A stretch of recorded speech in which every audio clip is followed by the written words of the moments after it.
한 주간 인베스팅닷컴 유저들이 가장 많이 검색한 키워드를 알아보는 시간, 더 차트입니다. 지난 한 주 동안 어떤 키워드가 인기였는지 황성아 사이트 매니저님 함께 하겠습니다. 매니저님 어서 오세요. 안녕하세요. 네, 한 주간 또 잘 보내셨을까요? 네, 잘 지냈습니다. 네, 잘 지내셨어요? 네, 잘 보냈습니다. 오늘도 함께 힘차게 분석해 보도록 하겠습니다. 네, 지난주 엔비디아가 실적 발표를 해서 큰 화제가 됐었는데요. 인베스팅닷컴에서도 엔비디아가 주요 검색어에 올랐을까요?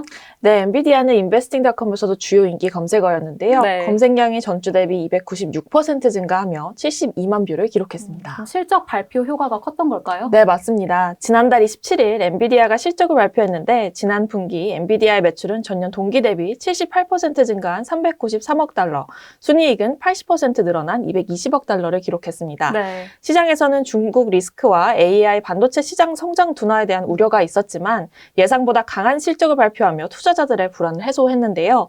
특히 최신 AI 칩인 블랙웰의 높은 수요가 매출을 견인하며 데이터 센터 부분의 매출이 전년 대비 217% 증가했습니다. AI 열풍이 여전히 지속되고 있음을 보여주는 결과로 해석이 됩니다. 네. 이렇게 호실적이 나왔으면 주가도 크게 올랐을 것 같은데요. 예상과는 다르게 엔비디아 주가는 실적 발표 이후 8.48% 하락했습니다. 이유가 뭘까요? 시장 예상치를 뛰어넘는 실적이지만 총 마진이 하락할 것으로 전망되면서 네. 투자자들의 실망감을 반영했는데요. 엔비디아는 올해 2월에서 4월 총 마진이 70.6% 수준일 것으로 예상했는데 이는 전년 대비 하락한 수치입니다. 네. 하지만 이 블랙웰에 대한 수요는 여전히 긍정적인 요소로 작용을 하고 있잖아요. 젠슨 왕 CEO도 블랙웰 수요에 놀랐다고 언급을 했었습니다. 맞습니다. 하지만 블랙웰은 고성능인 만큼 제조 비용도 상당히 높은 제품인데요. 공급 제약으로 인해 수요를 모두 충족하지 못하는 상황이며 제조 효율 증대를 위한 추가 비용이 발생하면서 이익률이 낮아지고 있습니다. 네. 이러한 흐름이 다음 분기까지 이어질 것으로 전망됩니다. 네. 그렇다면 엔비디아의 전망은 어떻게 보시나요? 엔비디아가 AI 반도체 시장의 선두주자인 것은 분명하지만 도전하는 경쟁자들도 많습니다. 그렇습니다. 올해 1월 중국 AI 기업 딥시크가 엔비디아의 고사양 칩을 덜 사용하면서도 정교한 AI 추론을 구현해 주목을 받았고 구글과 오픈 AI 역시 자체 AI 칩 개발에 속도를 내고 있는데요. 특히 딥시크 R1 같은 효율적인 모델이 등장하면서 엔비디아의 GPU 수요가 점차 줄어들 가능성이 제기되고 있습니다. 네. 하지만 업계에서는 아직 엔비디아에 대한 기대감이 남아 있습니다. 특히 이달 17일 캘리포니아에서 열리는 세계 최대 AI 컨퍼런스인 GTC 2025에서 차세대 AI 플랫폼 루빈을 공개할 가능성이 높은데요. 올해는 양자 컴퓨팅 관련 세션도 진행될 예정이라 딥시크 충격을 만회할 기회가 될 것으로 기대됩니다. 과연 엔비디아가 AI 반도체 시장의 왕좌를 지킬 수 있을지 궁금한데요. 그렇다면 이 엔비디아 실적 발표 이후에 미국 증시 대표주죠. M7의 주가에는 어떤 영향을 미쳤을까요? 네, 호실적을 발표한 날 M7 빅테크 주가들은 모두 하락세를 보였습니다. 그중에서도 테슬라의 주가 하락이 특히 두드러졌는데요. 인베스팅닷컴 차트를 보시면 테슬라는 지난해 12월 17일 역대 최고점인 479.86달러를 기록한 뒤 지속적인 하락세를 보였으며 현재는 고점 대비 약 40% 하락한 상태입니다. 네. 주요 원인 중 하나는 판매량 감소인데요. 미국에서만 1월 판매량이 전년 대비 약 13% 줄었고 같은 기간 중국에서도 15% 감소했습니다. 유럽의 경우 판매량이 만 대도 미치지 못하며 전년 대비 45% 급감했습니다. BYD, 리비안, 현대차 등 경쟁사들이 가격 경쟁력을 앞세워 시장 점유율을 확대하는 가운데 머스크 리스크도 테슬라에 악영향을 미치고 있는데요. 일론 머스크가 미국 정부 효율부 수장으로 임명된 이후 테슬라 경영이 뒷전으로 밀렸다는 비판이 나오고 있으며 그의 정치적 행보와 발언이 투자자들에게 불안 요소로 작용하고 있습니다. 네, 그렇습니다. 위기에 빠진 테슬라인데요. 앞으로는 어떻게 될까요?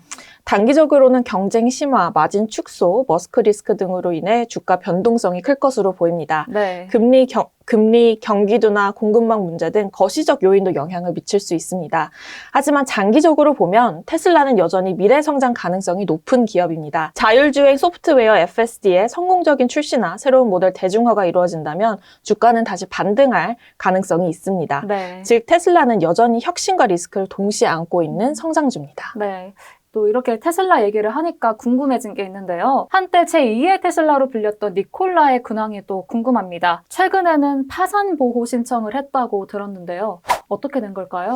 맞습니다. 한때 전기 수소 트럭 시장을 이끌 것으로 기대됐던 니콜라는 경영난 끝에 결국 지난달 19일 미국 델라웨어주 파산법원에 챕터 11일 파산 보호 신청서를 제출했습니다. 자산 매각을 위한 승인 요청도 함께 제출하며 사업 정리를 공식화했는데요. 네. 현재 니콜라의 보통주 거래도 중단됐습니다. 네. 니콜라가 나스닥에서 완전히 퇴출될지 아니면 회생할 기회를 잡을지 궁금한데요.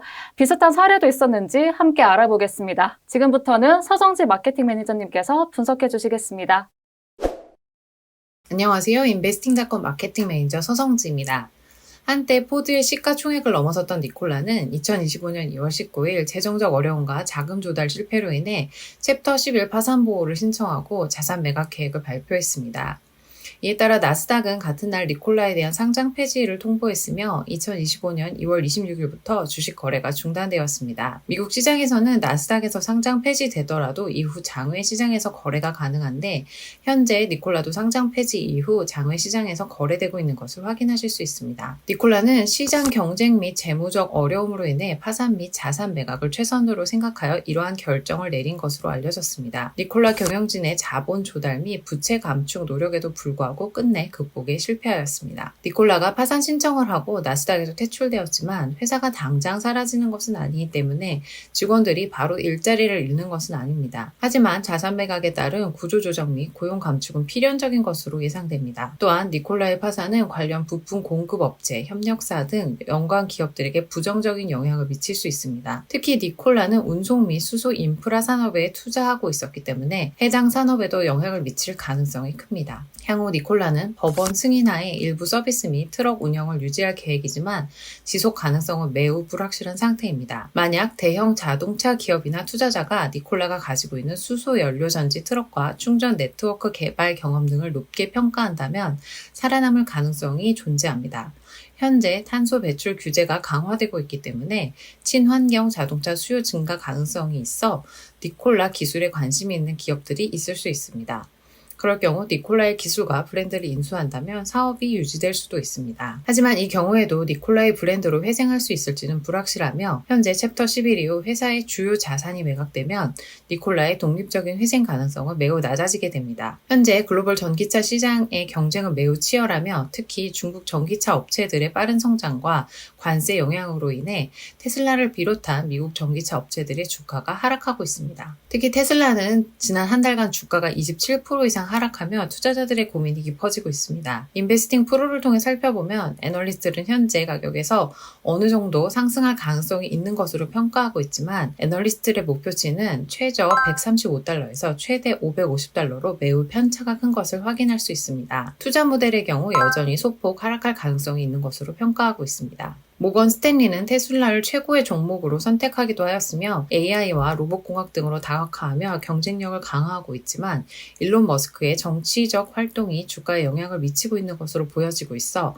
앞으로도 계속될 그의 정치적 활동이 과연 주가에 긍정적일지 부정적일지 추이가 주목됩니다. 고급 전기차 시장을 타겟으로 하는 루시드는 지난 한 주간 18%, 한 달간 27% 하락하였으며 최근 CEO가 교체되기도 하였습니다. 다수의 애널리스트들은 재정 악화와 경쟁 심화를 이유로 루시드의 목표치를 하향 조정하고 있습니다. 인베스팅 프로 적정 가치 모델에 따르면 현재 가격에 비해 애널리스트들과 투자 모델은 주가가 소폭 상승할 것으로 보고 있지만 이 또한 모델 간의 편차가 매우 크다는 것에 유의해야 합니다. 현재 루시드의 매출은 증가하고 있으며 생산량 증대를 목표로 하고 있으나 손실이 계속되고 있어 투자 시 확인이 필요합니다. 루시드의 재무제표를 한번 살펴보도록 하겠습니다. 계속된 손실이 이어지고 있음을 확인할 수 있습니다. 다음은 리비안에 대해서 살펴보도록 하겠습니다. 폭스바겐과 아마존의 협력으로 잘 알려진 리비안은 지난 한 달간 10% 정도 주가가 하락하였습니다. 애널리스트들과 투자 모델은 모두 해당 기업이 소폭 상승 여력이 있다고 분석하고 있습니다. 다만 애널리스트들의 목표치는 최저 6달러에서 최고 23달러로 편차가 매우 크다는 점에 유의해야 합니다. 또한 리비안은 공급망 차질과 부품 부족으로 인한 생산 목표에 차질이 생길 가능성이 있으며 여전히 수익성 달성에 문제가 있는 것으로 밝혀졌습니다. 따라서 이러한 문제들을 극복할 수 있을지 주시해야 할 필요가 있습니다. 리비안의 재무제표도 살펴보도록 하겠습니다. 리비안 역시 순이익이 계속해서 마이너스인 것을 확인할 수 있었습니다.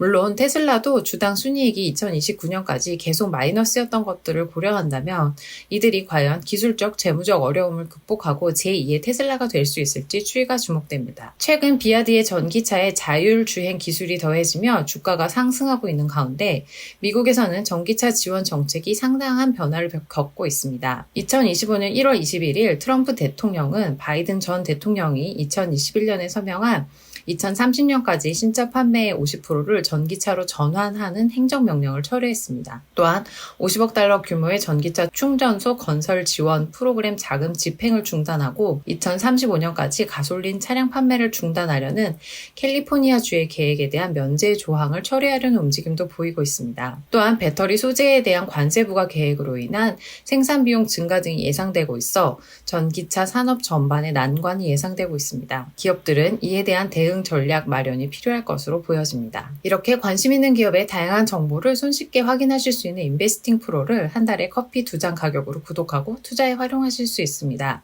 데스크탑을 통해 가입하실 때 쿠폰코드 AFF200을 입력하시거나 영상 아래에 있는 링크를 통해서 구입하시면 할인 혜택을 얻으실 수 있습니다.